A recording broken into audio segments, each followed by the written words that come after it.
Hi everyone, today's International Stress Awareness Day, so it's a great time to talk about this topic. Stress is basically the way that our body responds to feeling under threat. So it puts us in a state of high alert. And we can experience stress in a number of ways. It can be through our bodily sensations and how we feel physically.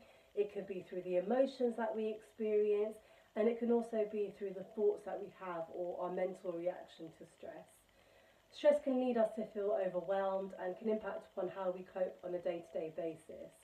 It is important to think about how you cope with stress and put in some positive coping strategies, because otherwise in the long term, prolonged periods of stress can lead to feelings of depression and anxiety. So here are some tips for managing stress better. Firstly, know what your triggers are. So this means knowing yourself and also knowing what situations or experiences or perhaps even people may lead you to feel more stressed. So you may want to keep a diary, for example, of times that you feel stressed. Note what happens before that period and what happens after and how do you react. This may lead to some insights into patterns around your stress, and you can almost predict when you may feel stressed and put in some coping mechanisms around that. Second of all, make a list and prioritise. So some of it's around time management. What needs to happen now and what can wait? Which leads on to accepting what you can and can't change. Change the things you can, but accept the things that you can't. And that will help to manage your stress better. You may want to utilise breathing techniques and relaxation techniques as a way of helping you cope with stress. And there are a number of these techniques on videos on YouTube, for example. Have a look through and see one that resonates with you. In the coming weeks, I'll also be speaking about anxiety and going through some coping techniques and relaxation and breathing techniques with you. But that can be a great way to feel more in control and manage the physical and emotional symptoms of anxiety. Access your support networks.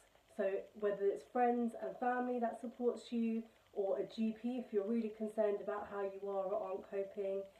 There are also a number of online support networks and online organisations that can offer support around stress management, and I'll put some of the information in the information below this video so you can access those organisations as well. In addition to that, it's important to have a balance in your life, so build in more of the activities that you enjoy. Do you enjoy music, for example, or do you enjoy going to the gym or exercise or socialising with friends?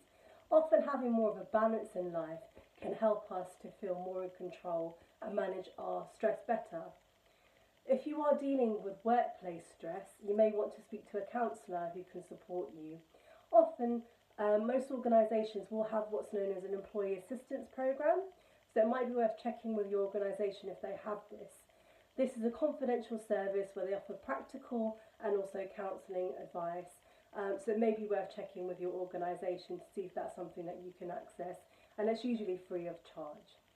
And lastly, look at your coping mechanisms when you deal with stress. Are they healthy or unhealthy?